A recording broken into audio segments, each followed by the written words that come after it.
Buenos días, profesor.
Muy buenos días con cada uno de ustedes.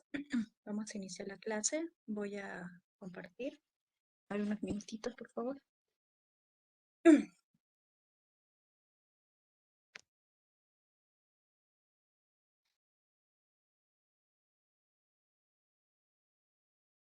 Listo.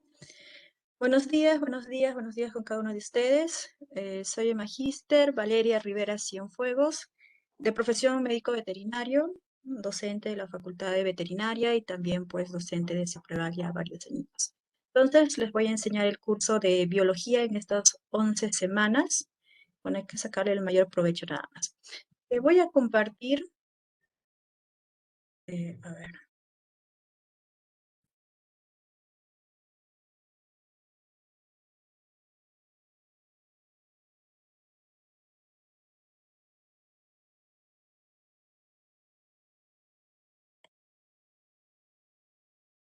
aquí.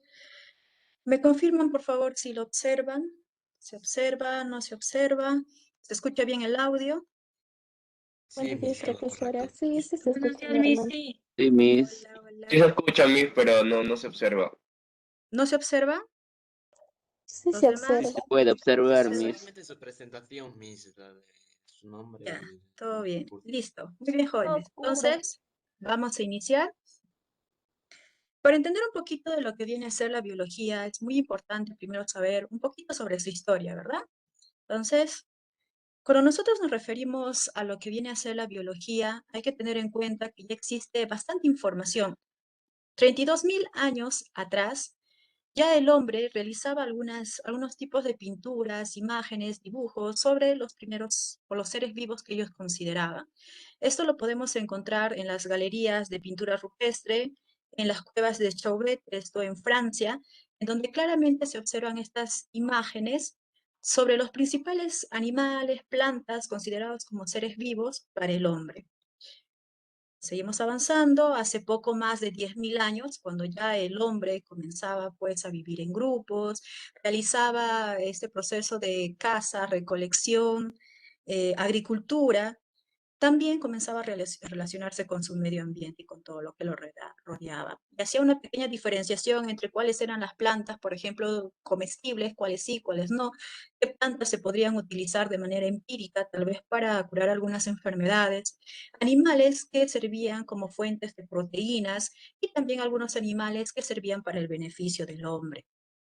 Más adelante, 3.500 años antes de Cristo, cultura mesopotámica, tenemos información sobre la relación estrecha de los seres vivos, animales, plantas y el hombre.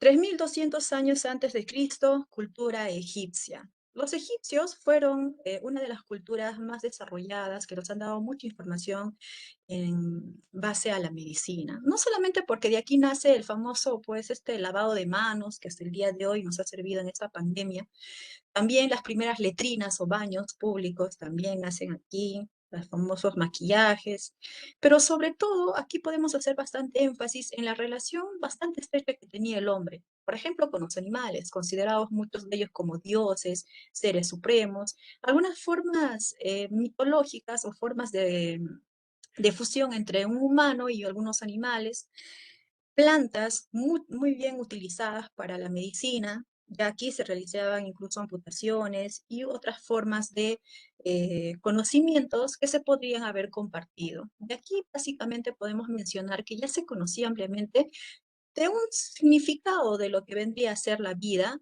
ya a partir del año 3200 antes de Cristo. Así que si nosotros nos referimos a la biología, no es algo nuevo, es algo que ya data de años bastante pasados, en donde tenemos bastante información referente a cada uno de lo que, bueno, el hombre consideraba como un ser vivo o de lo que consideraba de importancia en ese momento. Cuando queremos entender un poquito más sobre biología, también es muy importante mencionar algunas personas que han sido pues bastante de bastante renombre, se podría decir, en el desarrollo también de este curso. Vamos con el primero, Hipócrates, 400 años antes de Cristo, considerado como el padre de la medicina. Incluso hoy en día los médicos, las personas que terminan ya esta profesión, realizan el famoso pues juramento hipocrático, debido a que Hipócrates fue un médico bastante, pues, eminente, fue un médico que tuvo bastantes alternativas o curaciones a enfermedades que arrasaron a muchas personas y que, bueno, gracias a sus conocimientos se ha podido salvar muchas vidas. Otro personaje muy importante dentro del curso es pues Aristóteles. Aristóteles, padre de la biología. Incluso, si nosotros hablamos sobre Aristóteles, aquí tenemos en la imagen un libro, Historia General de Aves y Animales. Es el primer libro considerado como el libro de biología, hecho pues por Aristóteles. ¿Y por qué Aristóteles tiene esta fama de ser el padre de la biología o por qué se ganó en realidad este título? A ver. Ahí vamos con una imagen. Aristóteles fue el primero en clasificar a los animales de dos maneras. Él decía pues que había un grupo de sangre roja y un grupo de animales sin sangre. Los de sangre roja los consideraba la vaca, tu perrito, tu gato, tu cerdo, tu pollo, tu conejo. y animales que no tenían sangre, él los consideraba pues como los insectos. Así también, Aristóteles fue el primero en considerar que la vida tiene 4 compuestos: el aire, el agua, la tierra y el fuego. Y uno de los aportes más importantes de su época fue pues la famosa generación espontánea. Esto consistía en que tenías un trozo de carne, esta carne lo colocabas en el medio ambiente y de esta carne emergían pues gusanos, moscas, así que él consideraba que la vida surgía y nacía de la nada. Y era muy aceptado en esta época, así que por ello es considerado como el padre de la biología.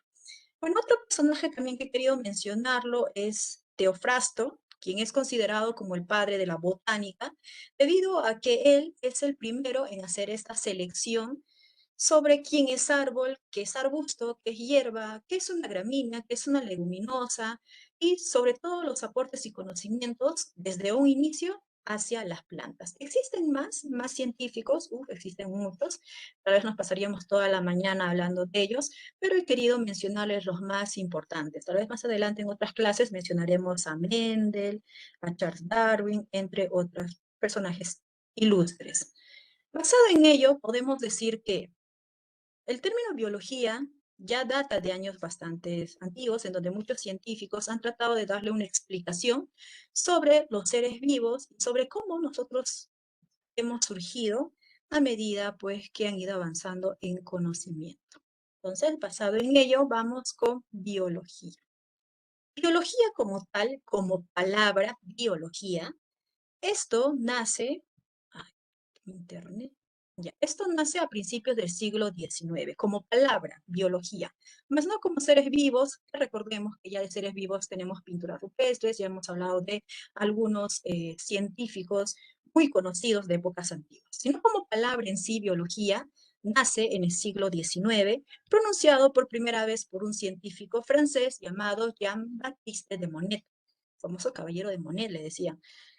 Él mencionaba que la biología deriva de 2 vocablos griegos: bio, vida, logía, estudio o tratado. Entonces, por definición, ¿qué es una biología o qué es la biología? Es una ciencia natural, fáctica, específica, que se encarga del estudio de los seres vivos. ¿Por qué es natural? Porque es algo innato. ¿Por qué es fáctica? Porque habla de hechos reales, cosas que existen, habladas en la práctica. Porque todo ser vivo es real, no es una fantasía o algo subjetivo. Es específica, ¿por qué? Porque es exclusivo del ser vivo. Cuando nos referimos nosotros a los seres vivos, hay que tener en cuenta que definirlos de una manera bastante exacta es un poquito complejo. Vamos a encontrar muchos libros en donde nos dan muchas definiciones. Esto es un ser vivo, aquello es un ser vivo, pero podemos decir en conjunto que todos los seres vivos son porciones de materia, altamente complejos y organizados, que tienen algunas características en particular, pero la principal característica es que todos los seres vivos tienen que tener por lo menos una célula, y otras características que vamos a ir viendo más adelante. Cuando nosotros nos referimos a los seres vivos, en realidad, desde un inicio hasta el día de hoy, se han ido variando sobre sus componentes y clasificaciones. Actualmente, se tiene conocimiento que existen 6 reinos. Pero ¿cómo surgieron estos reinos? Por ejemplo, cuando yo estudiaba, habían solamente 5 reinos, ahora hay 6. Y muchos me preguntan, ahí vamos con la clasificación de los seres vivos. Y tenemos Linnaeus, en 1735, clasifica los seres vivos en 2 grupos: vegetales y plantas. Esto debido a un sistema natural que él tenía y que proporcionaba. Esta clasificación mencionaba que era un sistema binomial, una clasificación de jerarquías, en donde ocupaba un grupo de animales y un grupo de plantas. Y de acuerdo a sus jerarquías lo iba clasificando de manera bastante ordenada. Adelante, 1866, Haeckel dice, ya no son solamente 2 reinos, ahora van a ser 3. Y estos eran llamados pues el reino protista, el reino plantae, el reino animalia. Él clasificó de esta manera teniendo en cuenta su morfología general de cada organismo. Morfo significa forma, la forma que tenía cada organismo. Así que él introduce un tercer reino llamado el reino protista. Y a este reino protista lo clasifica en 2 grupos: subgrupos, un protista inferior y un protista superior. Al protista, por ejemplo, inferior, ahí lo consideraba las bacterias, las algas verde azuladas, y a un protista superior consideraba pues a las algas, hongos y otros protozoarios. Esto era en 1866. A ver, más adelante, Chato, 1925, él mencionaba, no, bueno, ya no son 3, para mí ahora son 4, ¿sí? 4 reinos, pero estos 4 reinos los reagrupó de 2 maneras, en procariontes y eucariontes, ¿sí? En el grupo de los procariontes, pro significa antes, o lo dicen falso, no tiene un núcleo verdadero, es un falso núcleo, o antes del núcleo, y eucarionte, que significa bueno, verdadero, un verdadero núcleo, o aquellas células que poseen un núcleo exacto. Entonces, él manifiesta que dentro de este grupo de eucariontes están pues las plantas, están los animales, y también él manifiesta pues alguna parte del reino protista, pero sobre todo clasifica en procariontes y eucariontes. Más adelante, Copeland, 1956, dice, mira, ¿sabes qué? No son solamente pues 3 o 2. En este caso, él ya manifestaba que eran 4 los reinos. El reino monera, protista, plantae y animalia. Él realizó esta clasificación teniendo en cuenta organismos inferiores. Ya él hablaba sobre el término protista, en la cual aludía a todos estos microorganismos que poseían un núcleo. ¿Y cómo se llaman a los microorganismos que tienen un núcleo? Eucariontas, ¿verdad? Aquí estaban las algas, los protozoarios, los hongos. Y también introdujo la palabra monera, que hacía alusión a todas aquellas células procariontas, es decir, bacterias, cianófilas o cianobacterias. Entonces ahí ya nos habla sobre protistas, moneras, y aquí ya ingresa pues al término eucariontes y procariontes. No olvides que la palabra procarionta significa pues que no tiene un núcleo, y eucarionta sí tiene un núcleo o un núcleo verdadero, por definición o concepto, aunque en realidad la práctica sea un poquito diferente. 1969, y esto era pues lo que a mí me enseñaban, nos decían que los seres vivos tienen 5 reinos, nos decían. Monera, protista, fungi, plantae y animalia. Hasta ahí nos habíamos quedado nosotros. Pero bueno, la tecnología es algo que va avanzando constantemente, no se queda detenida. Por lo tanto, sí, el conocimiento también va en aumento. Ya 1969 pertenece a la época pasada y nos vamos pues con la actualidad. Gose, 1990, él nos menciona, pero acá me dirán, Miss, ahí veo 3 y usted dice que son 6. Ajá. Él nos menciona que existen 3 dominios. El dominio de las bacterias, las arqueas y la eucaria. Y cuando hablamos de dominios, cada dominio puede poseer entre 1 a más reinos. Tenemos aquí, entonces, el dominio de las bacterias está constituido por el reino de las bacterias. El dominio de las arqueas está constituido por el reino arqueobacterias. El dominio de la eucaria o eucariotas está constituido por 4 reinos. ¿Y de quiénes estamos hablando? De los protistas, protozoarios, el reino fungi o de los hongos, el reino plantae, las plantitas, y el reino animalia o de los animales, y ahí estamos nosotros. Entonces, esta es una breve historia, un breve resumen, en realidad, de cómo se han ido clasificando los seres vivos desde épocas antiguas hasta nuestra actualidad. Aunque 1990 tal vez no sea una fecha bastante actual, en realidad es la última información que se les puede facilitar. Y ahí tenemos, actualmente los seres vivos están constituidos por 3 tipos de dominios, los cuales constituyen 6 reinos diferentes. Cuando hablamos nosotros sobre los dominios de la biología, ¿sí? Es muy importante tener en cuenta que estos van a estudiar a todos los seres vivos, a sus 6 reinos de los seres vivos. Pero cuando hablamos nosotros sobre los 6 reinos de los seres vivos, imagínate la gran cantidad de información y de ciencias que surgen de aquí. Estas ciencias pueden ser amplias, pueden ser ciencias diversas, pueden ser algunos que tienen dominios bastante complejos, o tal vez dominios bastante simples. Sin embargo, podemos mencionar que la biología, para hacer un resumen más exacto, tiene ramas. Ajá.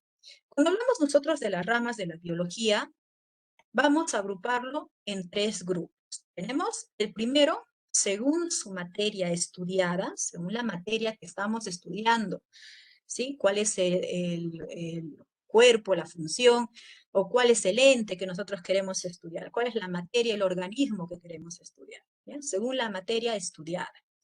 Vamos con el segundo. Según el nivel de la bacteria. ¿Sí? Existen niveles, hay que entender que el término nivel en realidad hace referencia pues a peldaños, escaleras, que va desde niveles bastante simples hacia un poco más complejos. Entonces, según el nivel de las materias, también existe un subgrupo de la biología. Y luego tenemos otra forma de clasificarlos, es según el organismo estudiado.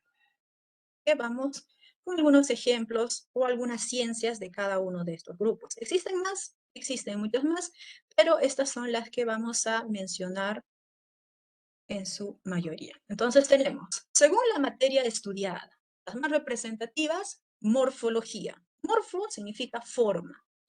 Es el estudio de la forma, la estructura de todo ser vivo.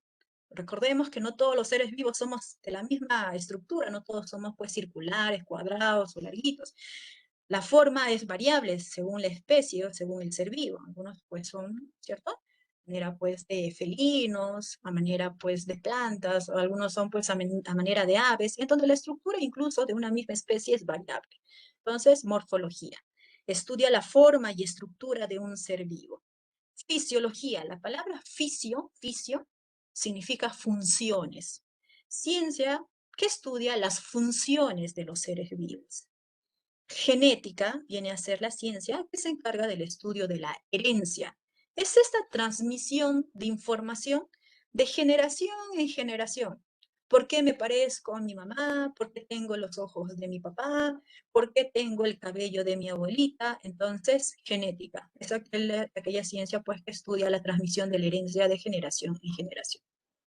Taxonomía viene a ser una ciencia que se encarga del estudio de la clasificación y la nomenclatura de todos los seres vivos. En la actualidad, por ejemplo, todos los seres vivos poseen un nombre científico. Este nombre científico está escrito a manera de cursiva, inicia con una letra mayúscula, y bueno, está clasificada según sus niveles a las cuales proviene. Ecología viene a ser la ciencia que se encarga del estudio de la relación que tiene el ser vivo con su medio ambiente. Por ejemplo, existen algunos que son netamente acuáticos, otros que viven en un territorio netamente pues, árido, un territorio tal vez húmedo, templado. Entonces, ¿cuál es la relación existente entre este ser vivo con el medio que lo rodea? Evolución viene a ser la transformación, algunos utilizamos el término incluso mutación, de todos los seres vivos a través del tiempo. Aquí podríamos hacer tal vez un pequeño énfasis en el caso de la antropología, cuando hace referencia al hombre y su famosa evolución, nos dice que pues provenimos de los simios, según a todos los movimientos o la información modificada, esta información transformada sobre el simio para que pueda llegar a ser un hombre, un ser humano, decimos. Embriología viene a ser la ciencia que se encarga del estudio desde que es fecundado un huevo, un cigoto, ¿sí? Hasta el nacimiento de este. Puede variar el tiempo de gestación de semanas, meses, según cada una de las especies. Según el nivel de la materia, aquí hablamos ya de la biología, decíamos que era un nivel que va desde lo más sencillo hasta lo más complejo. Entonces, tenemos una biología molecular, moléculas, ¿sí? Que son las más diminutas, las más pequeñas. Aquí también podemos mencionar al gen, y dentro del gen se encuentra el ADN o ácido desoxirribonucleico. Entonces, estamos hablando ya de pequeñas estructuras a nivel molecular, biología molecular. Biología celular, un poquito más grande, ¿verdad? Que las moléculas. Aquí hacemos referencia al estudio de todas las células, que forman parte de muchas estructuras de los seres vivos. Más adelante, biología tisular, un poquito más complejo que la biología celular, ¿verdad? Tiene un nivel un poquito más alto, en donde viene a ser el estudio de los tejidos, conocidos también como histología, biología orgánica, que viene a ser el estudio de los órganos, que esto ya viene a ser un conjunto de biología tisular o de tejidos. Biología sistémica, que viene a ser el estudio de los sistemas y aparatos. Si hablamos de sistemas y aparatos, hay que recordar que el sistema está constituido por una misma forma de tejidos, Ejemplo, sistema óseo, todos están formados por huesos, sistema muscular, sistema nervioso, a diferencia de los aparatos que tienen diferente estructura y diferente tejido. Ejemplo, aparato reproductor, ¿sí? El aparato urinario, por ejemplo, son algunos de ellos. Luego tenemos una biología de organismo, en donde ya abarca un individuo, es decir, conjunto de sistemas y aparatos. Otra forma de clasificar a la biología, a ver, ¿me ayudas ahí con tu audio, por favor, si lo puedes apagar? Otra forma de clasificar a la biología es según el organismo estudiado. Según el organismo estudiado, existen 3 maneras de poder clasificarlo. Y tenemos ahí a la microbiología, a la zoología y a la botánica. Microbiología. Micro significa pequeño, biología, estudio. Es el estudio de los pequeños microorganismos u organismos microscópicos. Son aquellos organismos tan pequeños que aunque así tengas una visión perfecta de 20/20, no puedes observarlos, sino que necesitas de un aparato especial para poder estudiarlos minuciosamente y poder comprenderlos. Dentro de la microbiología existen otros subgrupos, como por ejemplo la bacteriología, que viene a ser aquella ciencia que se encarga del estudio de las bacterias. La protozoología, que es el estudio de los protozoarios. La micología, que viene a ser el estudio de los hongos. Y aquí lo curioso, y vamos a poner un asterisco, ahí está el rojito, es que la microbiología estudia también a la virología. Pero ¿qué de especial tiene la virología y por qué está de rojo y por qué pondríamos un asterisco? Porque la virología, ¿sí? Estudia los virus, pero ¿qué de particular tiene? La virología no está considerado dentro del grupo de los seres vivos. Mencionábamos hace instantes que los seres vivos tienen muchas características y dentro de las características, una de ellas es que todos los seres vivos deben de tener mínimo una célula. ¿Los virus tendrán células? No, ¿verdad? Los virus están constituidos por una cadena de ADN o ARN. Por lo tanto, los virus no son considerados como seres vivos. Sin embargo, para no dejarlos ahí flotando solito, estas las están considerando dentro del campo de la microbiología debido principalmente a que son pequeñas. ¿Sí? Esto es el factor principal por el cual están en este campo, porque son pequeñitos, no se pueden observar, y bueno, la microbiología tiene pues aparatos especiales que sí lo pueden hacer. Y que no te olvides, la virología no es un ser vivo, no se encarga del estudio de ningún tipo de ser vivo, pero está considerado en este campo por su tamaño. Vamos con el siguiente. Zoología. Zoo significa animal. Logía, estudio, tratado. Ciencia que estudia a los animales, ¿verdad? Estas son algunas de ellas, existen muchas más.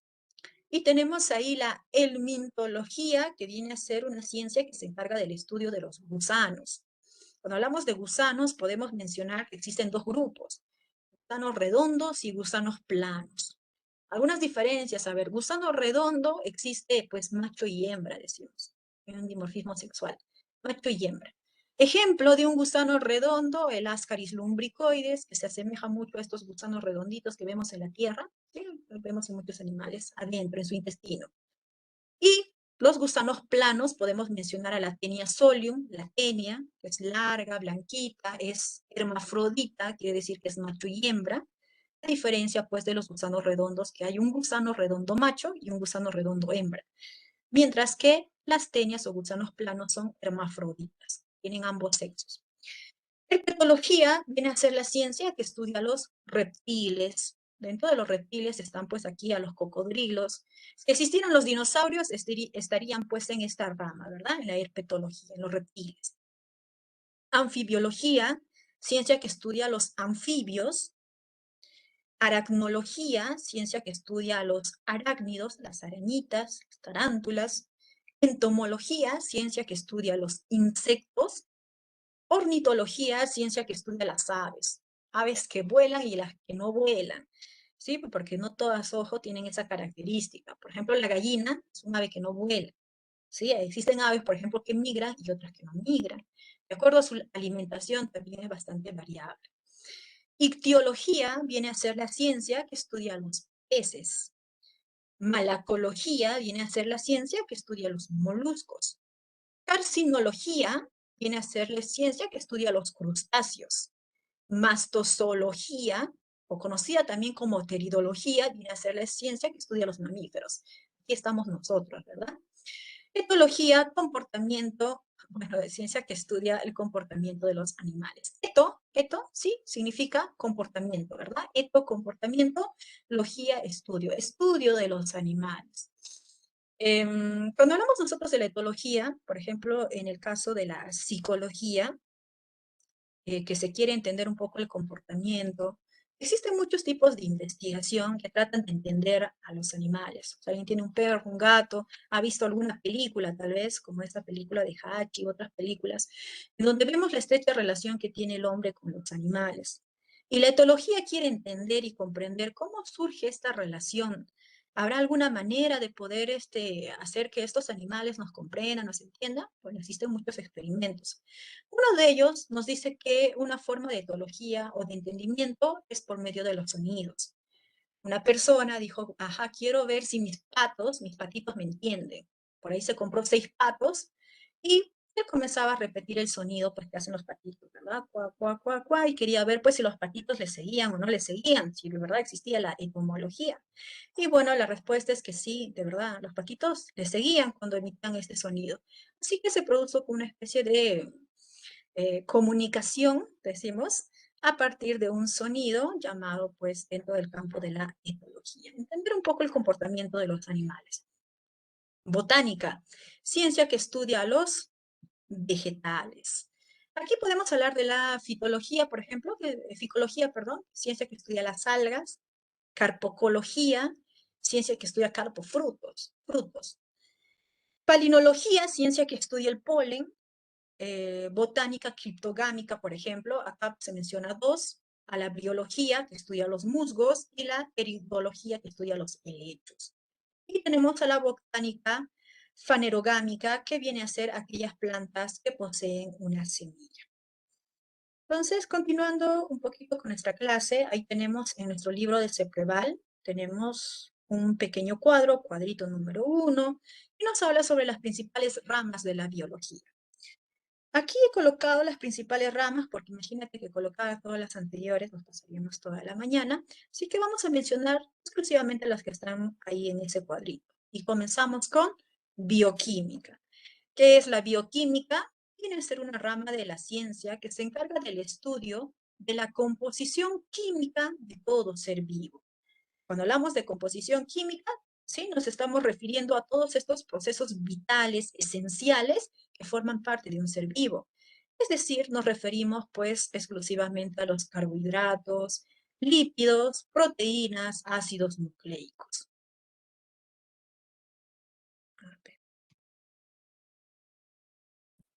Biofísica, ciencia que se encarga del estudio de las relaciones energéticas que existen entre los seres vivos, la liberación de energía, en todos sus tipos o en todos sus niveles, desde aquellas más pequeñas, desde las más pequeñitas como átomos y moléculas, incluso hacia las más grandes, si hablamos de niveles, como células, organismos o incluso en su ecosistema o medio ambiente. Tenemos en la imagen la sinapsis neuronal, biología celular, que es aquella que se encarga del estudio exclusivo de la célula, su función, su estructura, su forma, su comportamiento. Aquí va a estudiar a estos dos campos de células procariontas y células eucariontas. Va a estudiar a la célula vegetal y a la célula animal. Va a estudiar el metabolismo de las células, la comunicación celular, el ciclo celular, la bioquímica y la composición que tiene cada una de las células. Histología, que viene a ser aquella rama de la biología que se encarga del estudio de quién, de los tejidos, ¿verdad? O biología tisular también, o histología. Va a estudiar cómo se compone un tejido, cuál es la estructura que tiene este tejido y las características principales que incluso forman parte de los diferentes órganos que tiene un ser vivo. Aquí tenemos algunas de ellas: tejido cartilaginoso, tejido nervioso, tejido adiposo, tejido óseo, sangre, tejido epitelial, tejido conjuntivo, entre otros. Embriología, que viene a ser el estudio de las etapas del desarrollo embrionario, desde su fecundación hasta el nacimiento. Hay que tener en cuenta que el tiempo es variable según la especie. Por ejemplo, en los perritos es 2 meses, en los gatos es 2 meses, en el caso de los conejos pues es 1 mes, en el caso del ser humano es 9 meses. Y hay que tener en cuenta la cantidad de semanas y de meses que tiene un ser vivo. ¿Por qué?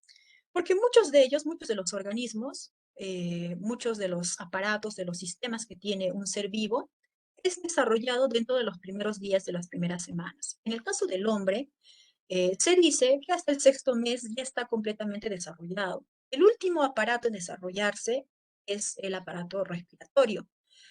Es por eso que cuando nacen estos niños de 6, 7 meses son colocados en una incubadora especial y le brindan un soporte respiratorio, debido a que todavía sus pulmones no han sido desarrollados completamente. Pero sí pueden sobrevivir. Es más, a muchas mujeres embarazadas le dicen, no hay problema, come todo lo que deseas los 6 primeros meses, pero el último trimestre, 7, 8, 9, ya no comas mucho, no comas mucho pan, mucho carbohidrato. ¿Por qué? Porque ya está formado. Solamente va a aumentar en tamaño o volumen. Y si crece demasiado, pues ahí vas a tener dificultad en el parto. Así que ahí te ponen una dieta un poquito estricta para que no aumente demasiado en tamaño y volumen. Vamos con la siguiente, la taxonomía, que viene a ser la ciencia que se encarga del estudio de la clasificación de todo ser vivo. Todo ser vivo tiene una clasificación y todo ser vivo tiene un nombre científico. La taxonomía es una ciencia que va a agrupar ordenadamente a todos los organismos vivos. Estos, pues, tienen algunas características en común, algunas particularidades, y por ello, pues, están reagrupadas de esa manera. Entonces, ahí tenemos nuestro ejemplito, y vamos con nuestro cardenal norteño, es un ave que existe aquí en Perú, y dominio Eucarien, reino Animalia, filum Chordata, clase Aves, orden Passeriformes, familia Fringillidae, género Cardinalis, nombre científico o especie Cardinalis cardinalis. Creo que les decía hace instantes que cuando hablamos nosotros de la taxonomía y que todos tenemos un nombre científico, este nombre científico tiene que estar escrito así, en cursiva. ¿Ves? La palabra especie, 2 puntitos, donde dice carnalis carnalis, esto está en cursiva. ¿Qué más? Inicia con una letra mayúscula y todo lo demás es minúscula. Anteriormente, años atrás, nos decían, ¿sabes qué? Cuando escribas un nombre científico tiene que ir subrayado, tiene que ir en negrita. Algunos decían, tiene que ir entre comillas o tienes que ponerle paréntesis. Bueno, hoy en día ya no. Simple y llanamente es suficiente con colocarlo en cursiva. No te olvides que el inicio siempre, la primera letra debe ser en mayúscula y lo demás todo en minúscula. Esta es la forma como se realiza una taxonomía, en este caso de un ave bastante pintoresco, bastante llamativo, llamado cardenal norteño.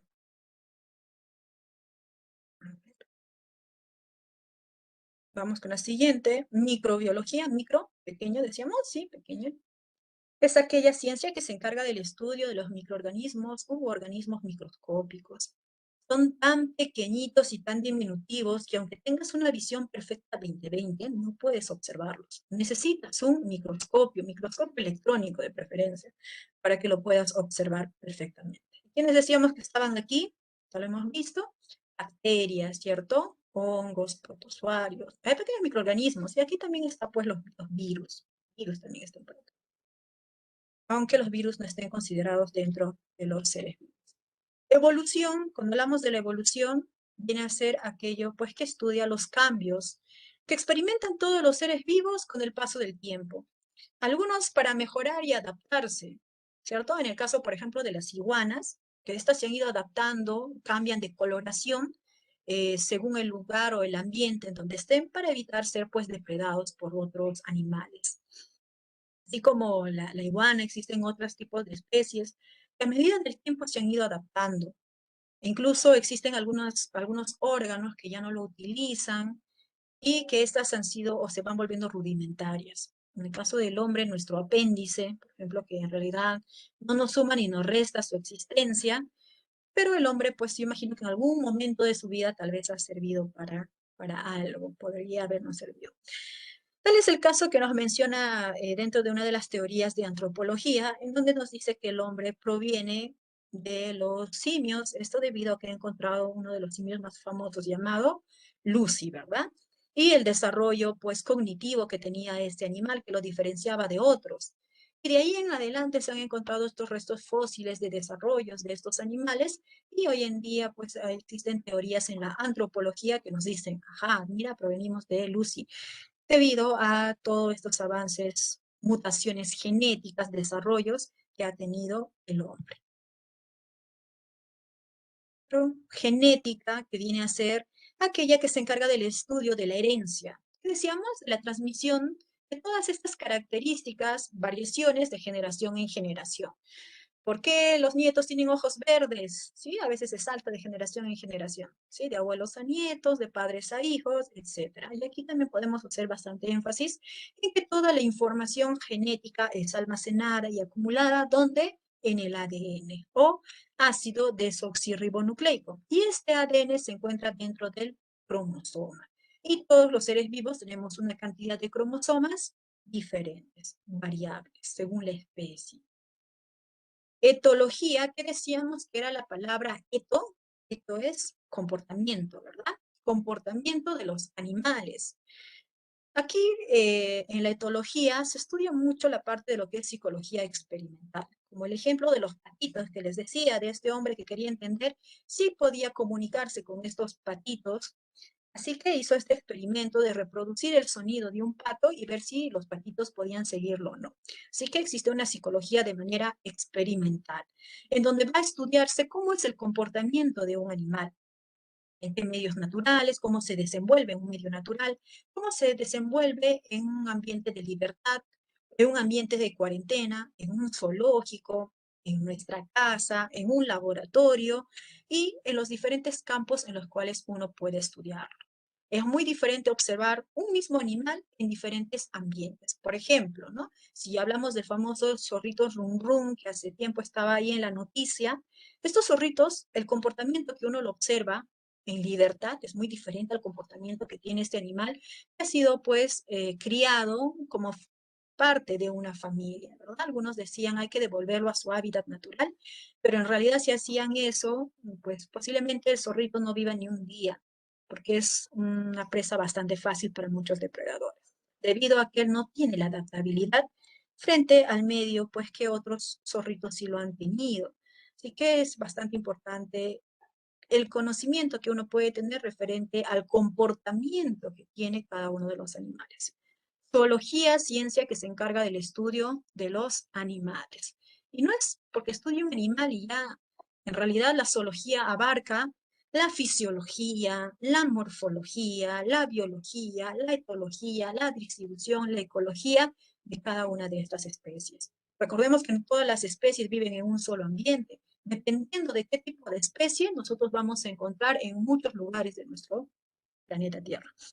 Algunos se adaptan muy bien, por ejemplo, en zonas bastante desérticas, otros en zonas bastante húmedas. Por ejemplo, Perú tiene una parte desértica, por ejemplo, en Ica, o la Huacachina, que es una parte muy, muy desértica.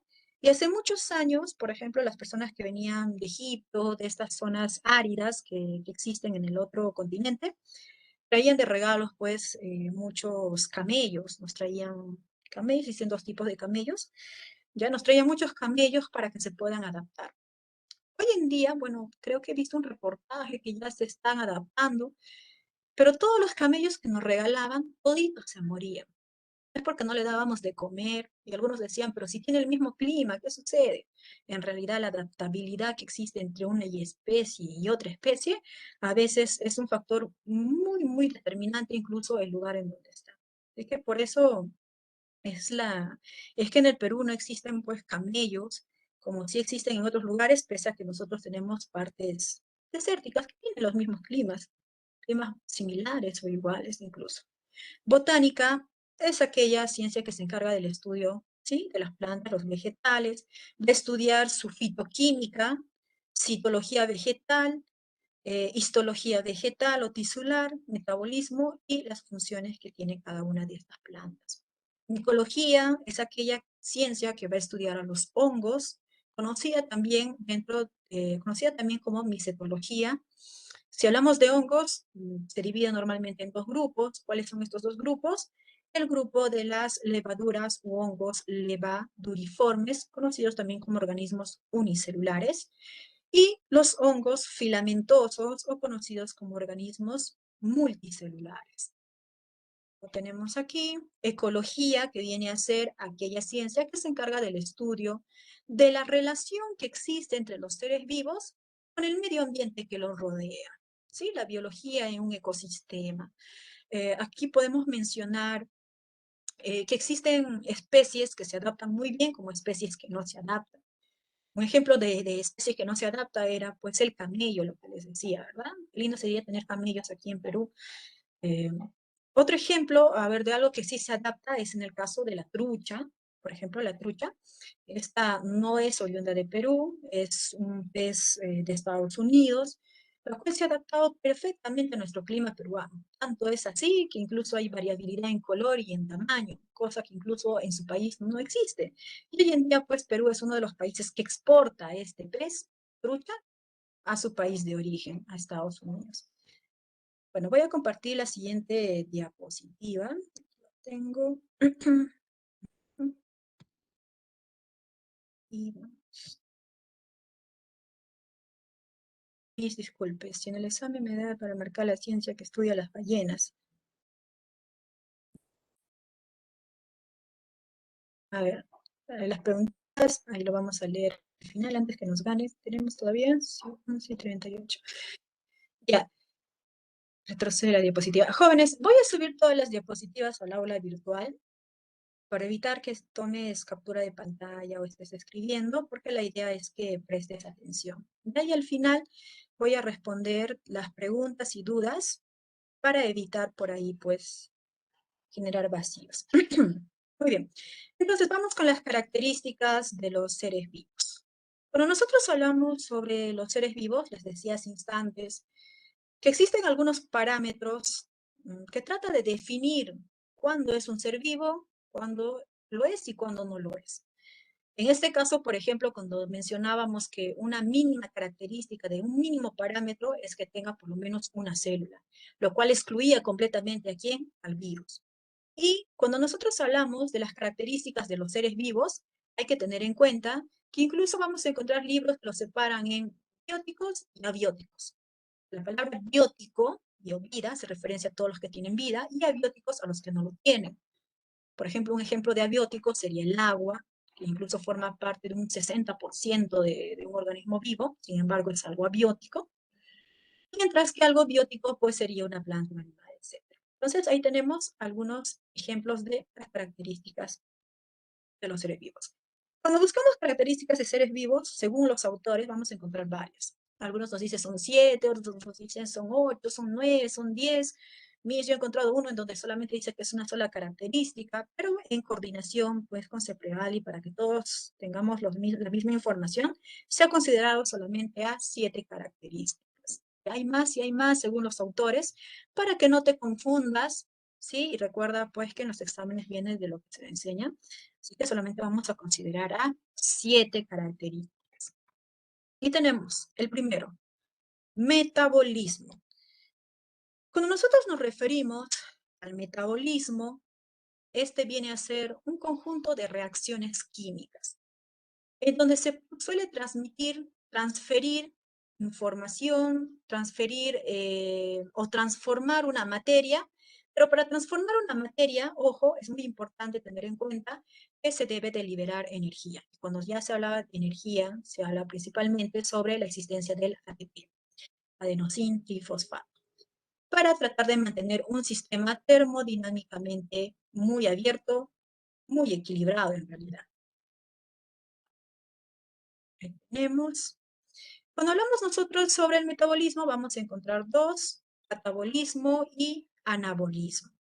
¿Bien? Para entenderlo un poquito más, podemos decir que el metabolismo, a ver, acá está que se me congela, el metabolismo vienen a ser todas estas transformaciones químicas que se producen en una célula o un organismo.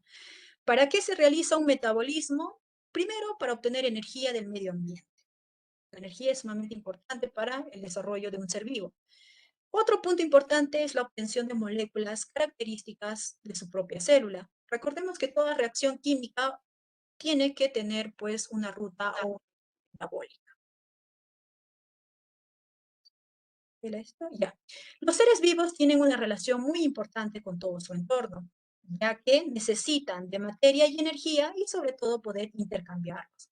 ¿Para qué uno realiza este intercambio? Para que genere una autorregulación, una reproducción, una liberación de energía y sobre todo almacenar o poder liberarlos. Entonces, cuando nosotros nos referimos en el caso del metabolismo, les mencionaba que existen dos tipos, el catabolismo y el anabolismo. Cuando hablamos nosotros del catabolismo, este viene a ser un proceso en el cual consiste en degradar, por eso incluso vamos a encontrar algunos términos que lo dicen como lisis, que significa destrucción, descomposición incluso.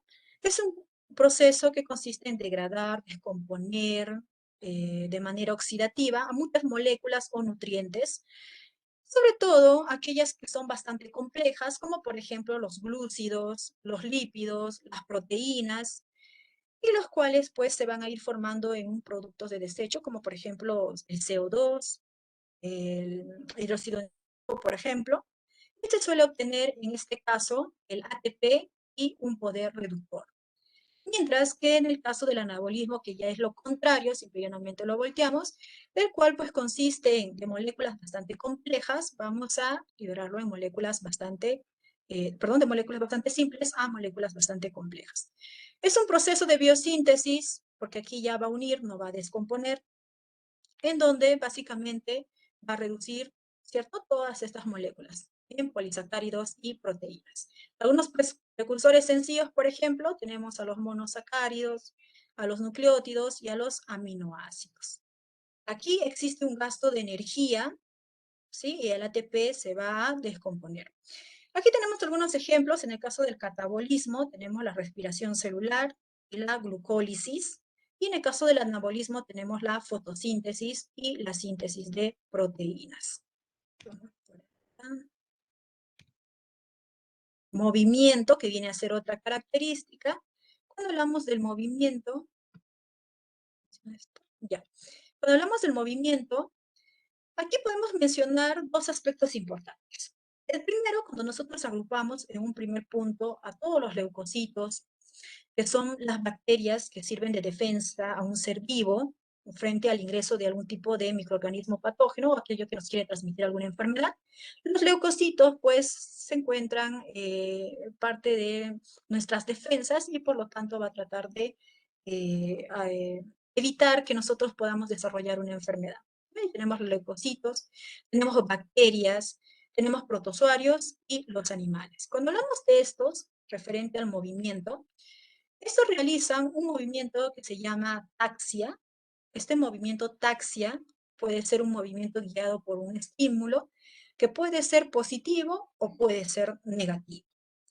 Cuando hablamos de un movimiento positivo, por ejemplo, podemos hacer referencia a un término que se llama fototaxia. Foto significa luz. El término fototaxia, ¿sí?, puede atribuirse a una fototaxia positiva o una fototaxia negativa. Una fototaxia positiva sería, por ejemplo, cuando yo enciendo un foco, ¿sí?, en una noche oscura enciendo un foco y voy a ver a muchos insectos que se acercan a este foco o a este medio de luz. Entonces, a ello se le llama fototaxia positiva. Fototaxia negativa sería cuando, por ejemplo, tengo una pecera, por ahí prendo la luz y el pez pues va a tratar de ocultarse. Otro ejemplo de fototaxia negativa también sería en el caso de una persona o un animal cuando tiene la rabia. Cuando tienes esta enfermedad llamada rabia, tienes una fototaxia negativa. Quiere decir que no puedes ver la luz del sol, te produce mucha irritabilidad, no puedes acercarte, tratas de estar en un ambiente bastante oscuro porque te produce mucha molestia, producto de la enfermedad. Luego tenemos a la quimiotaxia. La quimiotaxia, por ejemplo, es lo que normalmente suele realizar los leucocitos. Les decía que los leucocitos son una célula que sirven pues como protección para el ser humano, debido a que estas normalmente pues suelen envolver a todos los agentes o microorganismos que puedan ingresar al cuerpo humano o a un ser vivo para evitar de que éste pueda desarrollar una enfermedad.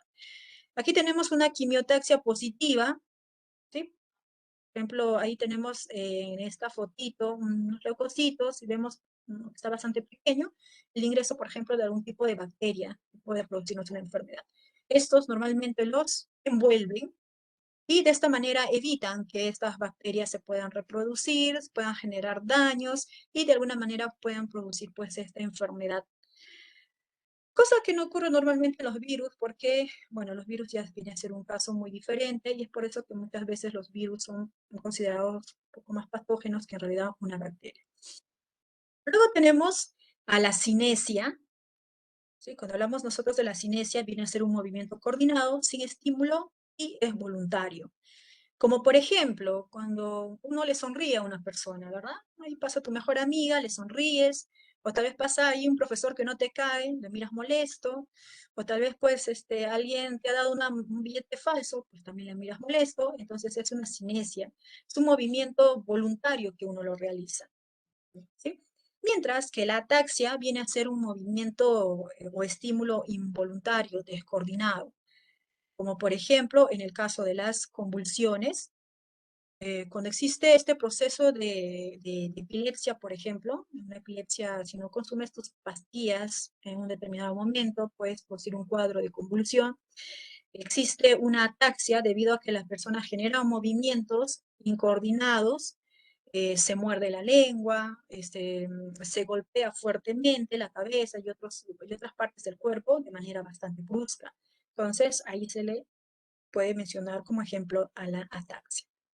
Entonces aquí tenemos los leucocitos, las bacterias, los protozoarios y los animales como un primer punto a tratar dentro del movimiento, quienes realizan pues 3 aspectos importantes o diferentes tipos de movimiento. La ataxia, que puede ser positiva o negativa, recuerda que existe una fototaxia, quimiotaxia, hidrotaxia también, referente aquí ya al agua.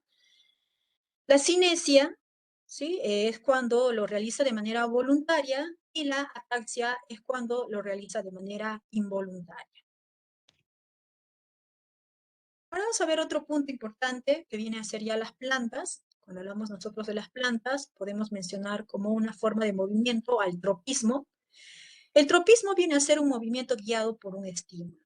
Cuando hablamos de un tropismo, este puede ser un tropismo positivo o un tropismo negativo, según la respuesta o la dirección de la respuesta del estímulo que nosotros le vamos a dar.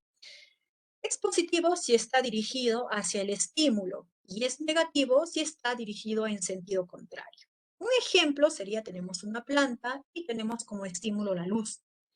Si nosotros colocamos a la luz como estímulo y es un estímulo positivo, decimos cuando está dirigido hacia la luz, quiere decir que, ¿cierto?, la parte del tallo va a crecer dirigiéndose, pues dirigido a la luz. Y es un tropismo negativo en el caso de la raíz, debido a que la raíz va en un sentido contrario a la luz, hacia abajo. Ahora, si nuestro estímulo ya no es la luz, sino, por ejemplo, lo es la gravedad, ¿sí? Estímulo a la gravedad, hay que tener en cuenta que la gravedad siempre es hacia abajo, hacia el centro, ¿verdad? Entonces, aquí vamos a tener 2 tipos también de tropismo, un tropismo negativo y un tropismo positivo. ¿Qué decíamos que es un tropismo positivo? Es cuando está dirigido hacia el estímulo. Por lo tanto, si yo coloco la planta en este sentido igual a la imagen, sería un tropismo positivo cuando, ¿sí?, está dirigido hacia, pues, el punto o el estímulo, que en este caso sería la gravedad. En este ejemplo, la raíz sería un tropismo positivo, debido a que la raíz, ¿cierto?, está pues direccionándose hacia la gravedad. Y mientras que el tropismo negativo sería ya lo contrario, quiere decir que el tallo crece en sentido contrario a la gravedad. Y cuando hablamos del tropismo, hay que tener en cuenta que este va a depender según el estímulo, si es positivo o si es negativo. No te olvides que un estímulo positivo es cuando está dirigido hacia el estímulo, que puede ser la luz o la gravedad.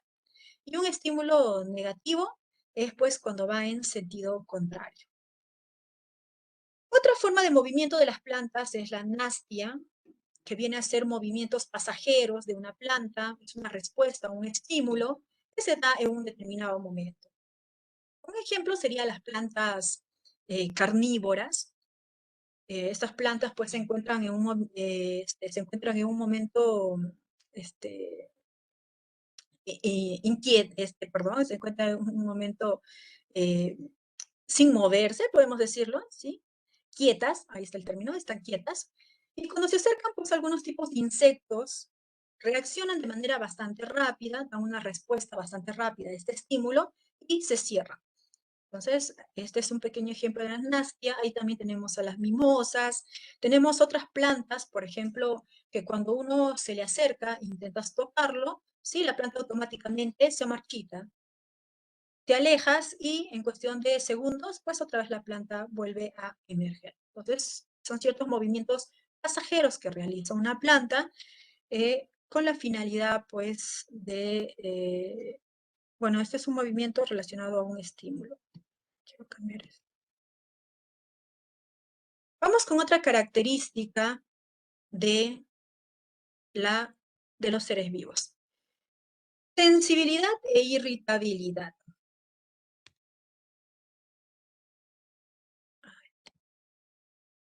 ¿Qué es la sensibilidad? Viene a ser una capacidad de poder captar estímulos o cambios del medio ambiente, puede ser un medio interior, un medio exterior, mientras que la irritabilidad es la capacidad de emitir ciertas respuestas frente a un estímulo. Por ejemplo, el escuchar una música, ¿sí? Uno puedes escuchar ahí pues la música, una música alegre, algo que te guste. Automáticamente tal vez la persona comienza a cantarlo, ¿cierto? Comienza a moverse, comienza a bailar, siempre y cuando la música sea pues de tu agrado. Ahora, si escuchas una música triste y tú estás triste, ¿cierto? Te pones ahí pues a llorar o tal vez te deprimes mucho más con este tipo de música. Aquí, por ejemplo, puedes cantar, puedes bailar. Y esto depende mucho del tipo de estímulo exterior, ¿no? O interior que uno pueda obtenerlo para realizar un estímulo. Un estímulo a esto. Entonces, la sensibilidad e irritabilidad son originados por un cambio físico o un cambio químico en el ambiente interno o un ambiente externo. Estos van a generar, ¿qué cosa? Una respuesta o un cambio frente a ciertas modificaciones en el medio ambiente. Estos cambios pueden ser, ¿qué decíamos? La luz, ¿cierto? Bueno, el sonido, el cantar, el bailar, incluso pues la cantidad de agua, muchos factores que pueden producir ciertos cambios a la sensibilidad e irritabilidad que pueda tener la persona. Crecimiento. Cuando hablamos de crecimiento, ¿qué es? Es el aumento del tamaño. Por ejemplo, cuando hablamos nosotros del aumento del tamaño, aquí hay que tener en cuenta, a ver, si es por aumento de volumen de célula o si es por aumento del número de células. En el medio podemos ver la diferencia entre un aumento de volumen de células o un aumento de número de células. Cuando existe un aumento de volumen celular se le llama hipertrofia. Y cuando existe un aumento en número de células se le denomina hiperplasia. En el primer punto, aumento de volumen celular, nos referimos a una hipertrofia. La célula va a comenzar a aumentar en tamaño o volumen, ¿sí? De una muy pequeña, pues aumenta en tamaño. Es un claro ejemplo cuando vas al gimnasio y comienzas a alzar pesas. En un inicio, pues tienes un brazo bastante pequeño, pero a medida de los meses, este va aumentando en tamaño y en volumen, y puede ser como en la imagen, ¿verdad? Entonces, va a aumentar en tamaño, de lo que es bastante pequeño hacia un tamaño mucho mayor. Mientras que la hiperplasia viene a ser el aumento en el número de células. Por ejemplo, si normalmente uno tiene unas 20 células, estas van a aumentar en cantidad. Ya no van a ser 20, van a ser 40, 60, 80 células. Normalmente esto se suele producir en el caso de un crecimiento de tejidos o en el crecimiento de órganos de tipo pluricelular.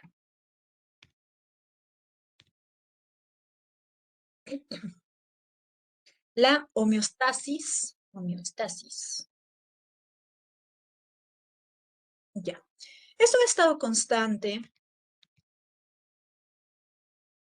Es una capacidad que tienen todos los seres vivos de mantener un equilibrio interno, un equilibrio constante. Aquí, por ejemplo, nosotros tratamos de mantener un equilibrio en el caso de la temperatura. Si nosotros, pues, estamos en un ambiente bastante caluroso, ¿qué es lo que hace el organismo? Normalmente tiende a sudar, ¿cierto? A liberar una cantidad de líquidos, abre nuestros poros y tratamos de mantener un equilibrio. pH potencial de hidrógeno. Podemos dividirlo en 3 campos: ácido, básico, alcalino. Ácido menor de 7, menor de 6.5, 1, 2, 3. Básico 6.57. Alcalino mayor de 7, 7.5, hacia arriba, 8, 9. Entonces, se va a tratar de mantener un equilibrio. En el caso del estómago, por ejemplo, que es un ambiente bastante ácido, y si nosotros, por ejemplo, no comemos en nuestra hora o básicamente tenemos una alimentación bastante desequilibrada, vamos a liberar bastante ácido y al final pues se va a generar problemas como la gastritis. Pero la idea del organismo es tratar de neutralizarlo. Por ello, por ejemplo, se suelen utilizar algunos productos que lo que hace es disminuir eliminar esta acidez y tratar de llevar a un nivel equilibrado. Control hormonal también es uno de los ejemplos. Tenemos la homeostasis. Entonces, la palabra homeostasis, homeo, significa similar, stasis, quieto, es un estado de equilibrio dinámico que nosotros decimos. Este va a permitir el mantenimiento de un medio interno relativamente constante, va a mantenerlo en equilibrio sin que se altere absolutamente nada. Los seres vivos normalmente suelen adaptarse a nuevas condiciones y mantienen el equilibrio a pesar de los cambios. Es una de las características por las cuales existe bastante supervivencia. El conjunto de mecanismos por los cuales todos los seres vivos tienden a alcanzar una estabilidad de las propiedades de un medio interno. La idea principal es siempre estar en equilibrio. Así sea el ambiente diferente, pero la idea es mantenerse siempre en un medio constante. Cuando hablamos nosotros sobre la homeostasis, tenemos que tener en cuenta que existe un medio interno y un medio externo. El medio interno, pues, está constituido por sistemas de excreciones, como por ejemplo el aparato urinario, los neurotransmisores y las hormonas. Y el medio externo está constituido por todo lo que nos rodea, lo que está relacionado a nuestro entorno, nuestros sentidos, nuestro aparato respiratorio, incluso el aparato digestivo, los cuales pues están, por ejemplo, el aparato digestivo, ¿por qué? Porque, bueno, atribuye los alimentos que provienen de la parte exterior, y el aparato respiratorio pues en constancia con el oxígeno o el aire que nos puede rodear. Aquí también podemos mencionar que va a mantener en equilibrio los niveles del azúcar en la sangre. Recordemos que la alteración podría producir, por ejemplo, una enfermedad llamada diabetes. La temperatura corporal, esto mediante, por ejemplo, regulado por el sudor. Contenido de agua en el cuerpo, ahí existe pues no solamente el sudor, también existe la orina. Contenido de iones en el organismo para tratar de mantenerlo en equilibrio. Siempre la idea es controlar el flujo sanguíneo hacia la piel por medio de la transpiración y también aquí podemos hacer referencia a los escalofríos. Este es un claro ejemplo de la homeostasis. Vamos a buscar en el punto número 1, ¿sí? Vamos a suponer que tenemos muy poca cantidad de glucosa en la sangre. Ay, disculparme, estoy desde las 7 hablando, me va a quedar sin voz. Muy poca glucosa en la sangre, ¿sí? Punto número 1. ¿Qué sucede cuando existe muy poca glucosa en la sangre? El punto número 2, vamos a liberar la insulina, ¿cierto? La insulina no está producida por el páncreas, ojo, insulina no es producida por el páncreas. Sin embargo, necesitamos, pues, para que ella lo pueda regular y se pueda producir un equilibrio. Así que tenemos la insulina que no está producida por el páncreas. Luego de ello, ¿sí? Ahí tenemos un pequeño ejemplo en aumento, glucosa en pequeñas cantidades en la sangre.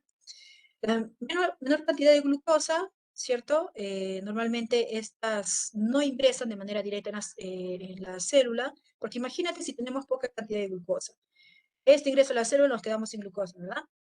Así que, ¿qué es lo que normalmente sucede? Es pues que necesitamos de ciertas hormonas para que puedan actuar sobre la insulina. Esta sirve como una llave que regula la cantidad de glucosa.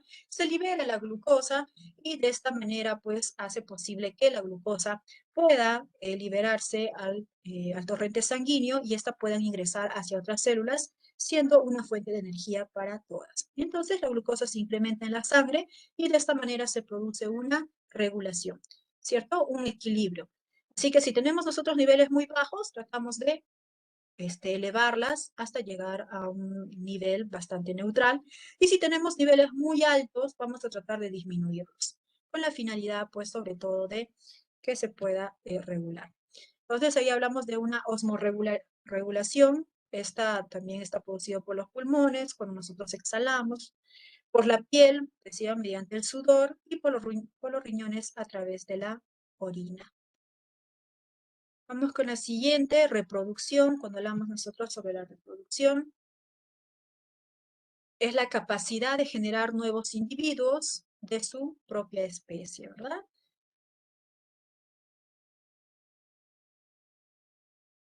Existen dos tipos de reproducción asexual y reproducción sexual. La reproducción asexual es aquella en donde participa un solo progenitor o pueden ser dos progenitores. No existen gametos, no existe variabilidad genética debido a que las hijas son idénticas a la madre. Normalmente estas se suelen dividir por mitosis y tienen una vida bastante corta. Mientras que la reproducción sexual participan dos progenitores, hembra macho, poseen gametos. Existe variabilidad genética debido a que las hijas no son idénticas, ¿sí? Idénticas a los padres, existen variabilidad. Se dividen por meiosis y la vida es mucho más larga en comparación con la reproducción asexual. Algunos ejemplos. Reproducción asexual tenemos, por ejemplo, la bipartición. ¿Sí? En el caso de la bipartición son algunas células que normalmente llegan a un tamaño, a una edad, y luego se van a partir en dos porciones iguales y van a surgir de una sola célula, dos células hijas. Gemación, que por ejemplo lo vienen a realizar las levaduras, algunos tipos de hongos también, en donde esta célula, una pequeña porción o fragmento es liberada y va a generar otra nueva célula, gemación. No tienen partes iguales, sino que viene a ser una porción pequeña o menor. Luego tenemos la fragmentación. Esto, por ejemplo, se realiza en las planarias, en la estrella de mar también, en donde una porción de este ser vivo es liberado y se va a generar otro nuevo componente. Luego tenemos la esporulación, que viene a ser pues de todo una célula, pues va a comenzar a liberarse un sinfín o una gran cantidad de células hijas. Reproducción sexual, ejemplo, ya la fecundación, ¿verdad? Espermatozoides, óvulos, y en el caso de la partenogénesis, esto pues es propio en realidad de las abejas. Las abejas, por ejemplo, poseen dos tipos de huevos fecundados y no fecundados. ¿Sí? Los fecundados normalmente son los que dan origen, pues, a la reina o a los obreros. Mientras que los no fecundados, pues, son los famosos zánganos, ¿verdad? Son aquellos, pues, que en realidad no tienen una información. Por eso es que muchos de los zánganos en realidad no producen, bueno, se encuentran básicamente sacándole provecho de el ambiente donde se encuentran las abejas. Muy bien, entonces tenemos aquí como siguiente y última característica la organización compleja. Cuando hablamos de organización compleja, aquí podemos mencionar los niveles de organización que va desde lo más sencillo hacia lo más complejo. Por ejemplo, tenemos un nivel subatómico, luego tenemos el nivel atómico, molecular, celular, nivel de tejido, nivel de órganos, nivel de sistema, nivel de aparato, nivel de organismo. Entonces, ¿qué son o qué es una organización compleja? Son todos estos seres vivos que poseen una organización específica, compleja, y está constituido por componentes bióticos y abióticos. Eran bióticos los que tienen vida, ¿verdad? Y abióticos los que no tienen vida. Ejemplos de bióticos, ahí tenemos, por ejemplo, las células, los tejidos, los órganos. Y ejemplo de abióticos, aquí tenemos el agua, los cuales cumplen una organización de manera de niveles, subniveles, para que se pueda formar un organismo. Vamos con el siguiente, niveles de una organización celular. Y lo que les mencionaba hace instantes, aquí tenemos un nivel atómico, un nivel molecular, celular, tejido, órgano, aparatos y sistemas, organismo, individuo, población, comunidad, sistemas y biosfera. El nivel más sencillo, podríamos decir, es el nivel atómico, constituido por los átomos, ¿verdad? Luego tenemos el conjunto de estos átomos, que vendría a ser un nivel molecular. Al conjunto de todas estas moléculas que, por ejemplo, podrían formar parte de una proteína, tenemos un nivel celular, ahí tenemos un ejemplo, la neurona. Luego tenemos un conjunto de todas estas células que forman parte de un tejido, por ejemplo, el sistema nervioso. Luego tenemos el conjunto de todos estos tejidos nerviosos que forman parte de un órgano, en este caso sería el cerebro. El conjunto de todos los órganos que pueden dar origen a aparatos y sistemas, el conjunto de aparatos y sistemas que dan origen aquí en el individuo. Luego, el conjunto de todos estos individuos de una misma especie va a generar una población. Conjunto de poblaciones de diferentes especies genera una comunidad. Conjunto de comunidades genera un ecosistema. Y el conjunto de los ecosistemas genera una biosfera. De esta manera, en realidad bastante sencilla, es cómo se organizan los niveles de todos los seres vivos. Entonces, para entenderlo un poquito más,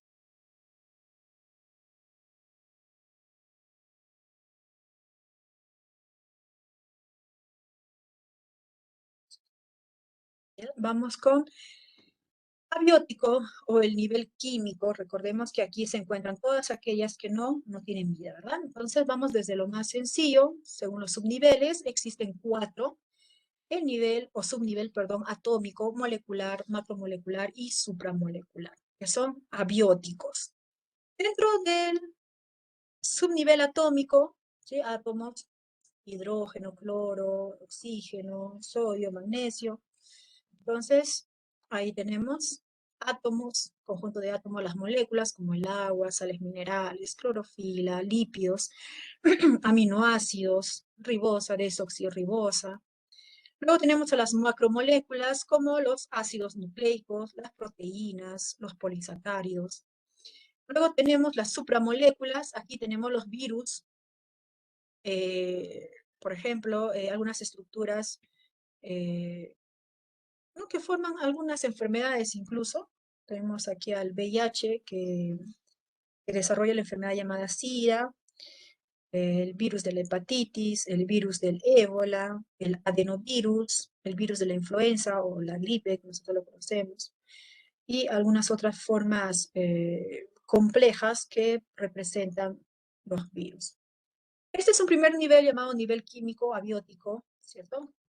Ahora vamos con el siguiente nivel, biótico o biológico. Tenemos celular, tisular, organológico y sistémico. Celular, células como el miocito, osteocito, la neurona. Tisular, como los tejidos como músculos, el xilema, floema, tejido nervioso. Organológico, como el corazón, la piel, las hojas, los tallos. Sistémico, como los sistemas y aparatos locomotor, respiratorio, endocrino y nervioso. Cuando hablamos también sobre un nivel biológico, es importante tener en cuenta al organismo, ¿sí? Conjunto de sistemas, aparatos y órganos, pues ahí tenemos el organismo. Y este puede ser unicelular o también puede ser pluricelular. Es unicelular. Acá tenemos bacterias, protozoarios, levaduras, hongos, algas unicelulares. O puede ser también pluricelular en el caso de plantas, algas, hongos, animales que pueden ser vertebrados o invertebrados. Luego tenemos nuestro subnivel de población. Un subnivel de población es aquello que está formado por un conjunto de organismos que son de la misma especie, son interfértiles, son aquellos que se encuentran en un mismo lugar en un tiempo determinado. Ejemplo, cantidad de peruanos en nuestro territorio, ¿sí?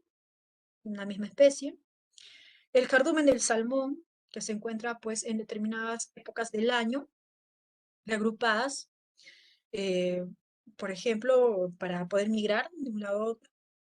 La banda de los alcatraces, bueno, hay que recordar en realidad que no todas las aves tienen esta característica de migrar, pero en el caso de los alcatraces, por ejemplo, esta y muchas de las aves no suelen normalmente estar en épocas de invierno, no les gusta el invierno, a diferencia de otros animales. Así que estos viajan en épocas pues de primavera, de otoño, con la finalidad de la supervivencia de esta especie. Luego tenemos el subnivel comunidad. La comunidad es un conjunto de poblaciones de diferentes especies que habitan en un lugar y tiempo determinado. Por ejemplo, las ciudades, ¿cierto? En nuestra ciudad no solamente está pues el hombre, también tenemos a nuestros perros, nuestros gatitos, tenemos plantas, también tenemos aquí los distritos, las provincias, los países, algunas comunidades pues nativas, ¿cierto? Algunas comunidades o áreas restringidas también, donde se encuentran pues algunas especies incluso en peligro de extinción. El subnivel ecosistema es aquella en la cual existe una interrelación entre una biocenosis y un biotopo. Aquí, por ejemplo, podemos nosotros mencionar algunos ambientes que tratan de vivir de alguna manera en armonía y mantener un equilibrio, como por ejemplo en una laguna. Una laguna no solamente pues hay la presencia de agua, sino que también estamos hablando de los diferentes tipos de peces que puedan existir en este ambiente, también de los diferentes tipos de plantas u otros tipos de microorganismos que se encuentran también en estos lugares. En un bosque, la variabilidad de plantas, aves, el medio ambiente, río, en un acuario, por ejemplo. El subnivel ecosfera, que comprende todos los ecosistemas del planeta, por ejemplo, en nuestro planeta Tierra, es un gran ecosistema y que está constituido por una biosfera, atmósfera, hidrosfera y litosfera, en donde existe una gran cantidad de ecosistemas, los cuales tienen ciertas, pues, regiones bastante localizadas y ahí con sus debidas, debidos lugares, en realidad, dependiendo del ambiente también en donde esté. Muy bien, entonces, aquí para terminar, cuando hablamos de los niveles de organización, ya cuando llegamos a un organismo, no te olvides que el conjunto de organismos de una misma especie es pues la población, ¿verdad? Conjunto de organismos de una misma especie, aquí tenemos la población. Conjunto de poblaciones, pero de diferentes especies en un momento y lugar determinado, forma parte de una comunidad.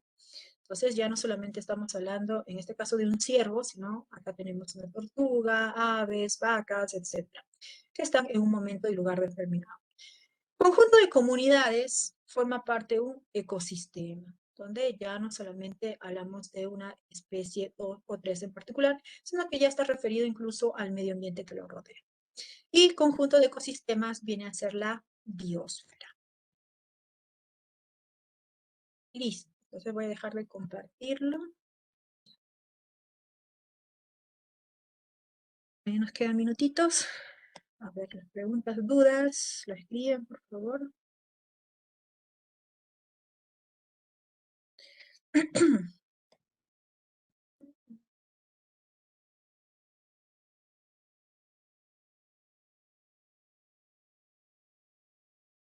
Ya, sí. Existe un monitor que se encarga de formar los grupos. Creo que les hacen un grupo de WhatsApp. Espero su comprensión. Recién hemos iniciado el día de ayer. Así que todavía están en la formación de los grupos. En realidad, un poquito de paciencia nada más. Sí, ya les van a unir a los grupos, así que hay que tener paciencia nada más, jóvenes. No va a pasar de esta semana que los monitores se van a comunicar con todos ustedes. Ya, y referente a las preguntas, cuántas preguntas van a venir, cuándo es el examen y todos estos tipos de preguntas, por favor, eso sí lo tienen que realizarlo con el monitor. Él les va a dar la cantidad exacta de plazas por carrera profesional y todo eso, porque si se han dado cuenta en este ciclo A 2023, algunos cursos ya no están dentro de la malla curricular, hay otros cursos que son nuevos, que se le ha colocado en otras áreas, hay otros cursos que se les ha quitado, así que ese punto o ese aspecto en realidad no lo determina CEPREVAL, sino que eso ya viene desde la universidad, no es que nosotros o nosotros digamos, ¿verdad? No, no quiero enseñar este curso, lo vamos a eliminar en este CEPREVAL. No, no funciona así. Esto viene de la universidad, hacen una reunión con el rector, todas las autoridades, y ellos dicen, ¿sabes qué? De acuerdo a los últimos avances de otras universidades, a la tecnología actual, vamos a retirar este curso, que ya no va. Vamos a aumentar este curso, vamos a aumentar más horas, bla, bla, bla. Y bueno, ellos son los que emiten con una resolución toda la información.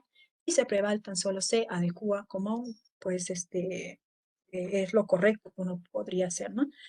No tendría sentido que les sigamos enseñando cursos que no les va a servir para este examen. Así que las dudas referente a ese punto, sí, por favor, con el monitor, les agradecería. No les quiero dar una información en realidad que no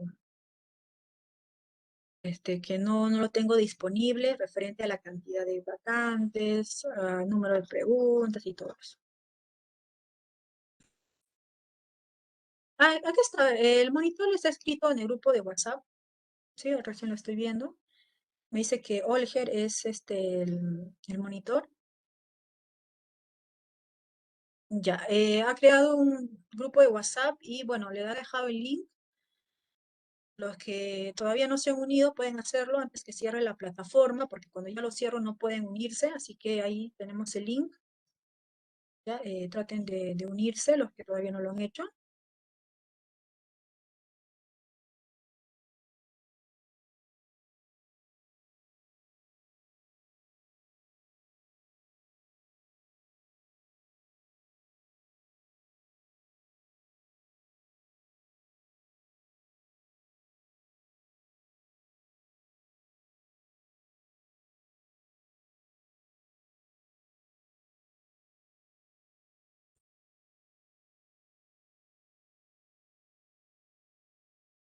Mm, Normalmente en los exámenes, cuando viene una pregunta, y nosotros tenemos posiblemente dos respuestas, miren por acá, ¿no?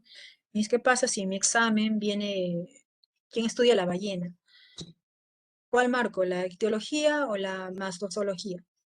Ya, siempre hay que acercarnos a la que es mucho más probable, o la que se encuentra dentro, pues, de la rama, la más cercana, ya no la lejana, ¿no? Es como, por ejemplo, si yo les dijera, ¿quién estudia, a ver, a los animales? Algo así sencillo.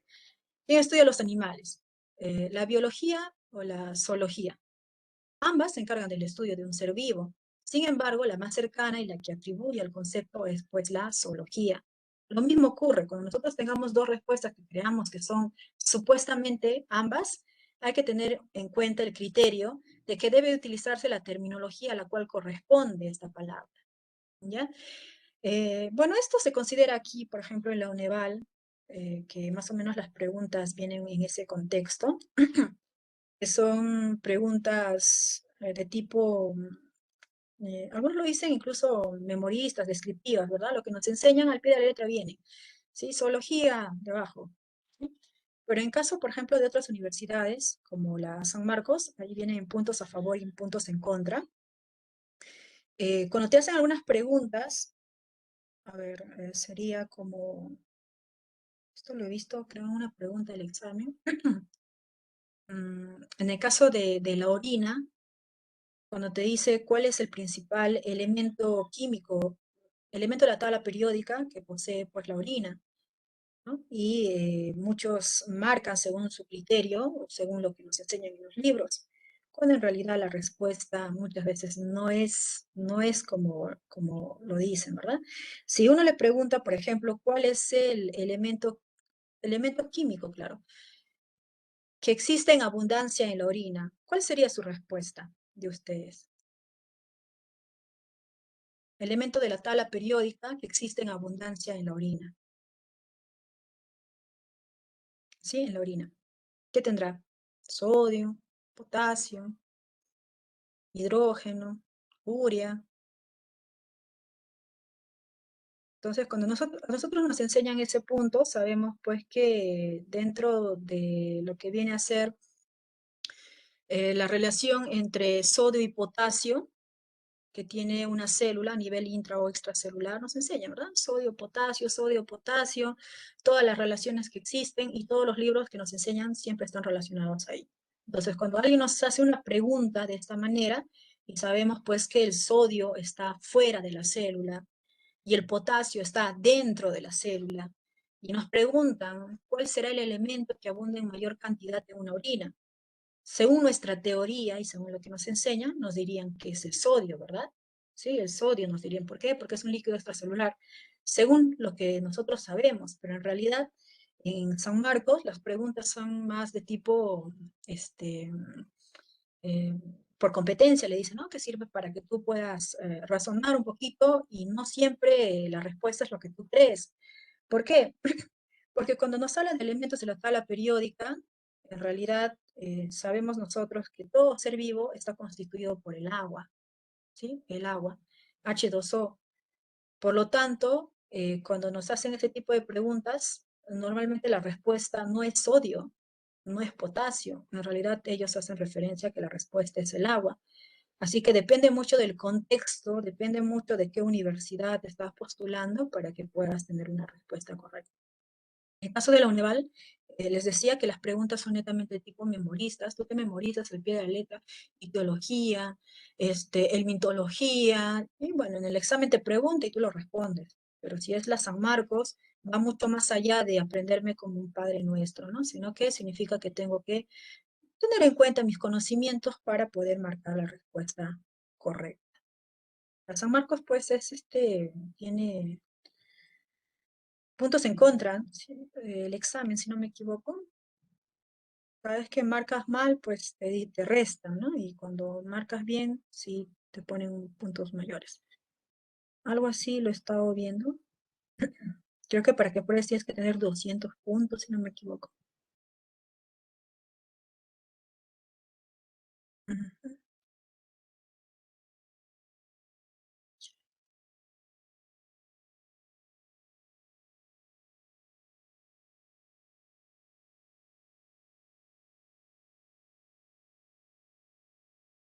Ah, claro, sí, sí. Los que no están unidos al grupo de WhatsApp, ahí han mandado el link del monitor. ¿Se pueden unir, por favor?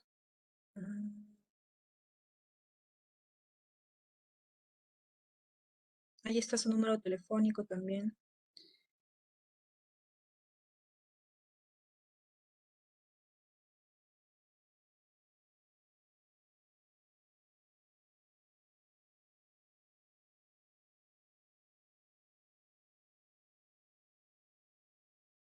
Listo.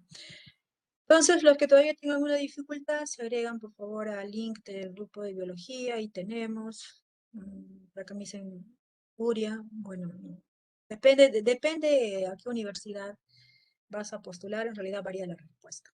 Por ejemplo, si esa pregunta te hicieran acá en la UNEVAL, la respuesta sería en realidad ni siquiera sodio, sería potasio, ¿no? Pero si si la pregunta es de la San Marcos, la respuesta sería el agua. Si viene de la Vía Real, en realidad la respuesta es variable. Depende mucho del criterio de la universidad. Sí, en el aula virtual voy a colocar todas las diapositivas de las clases. ¿Cuál sería la respuesta? Bueno, la respuesta sería potasio, ¿sí? La mayor cantidad de elementos en abundancia que tiene la orina sería pues potasio, ¿sí? Pero eso sería en los libros y en las clases que vamos a ver más adelante. Sí, sí, teología. Ajá. Sí, biología. Sí. Muy bien. Listo, jóvenes. Conmigo es hasta la próxima semana. No, ¿qué día tenemos?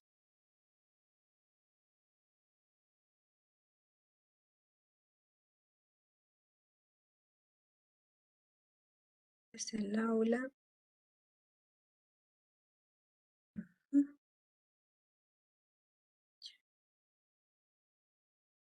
Muy bien, jóvenes. Entonces nos vemos la próxima clase.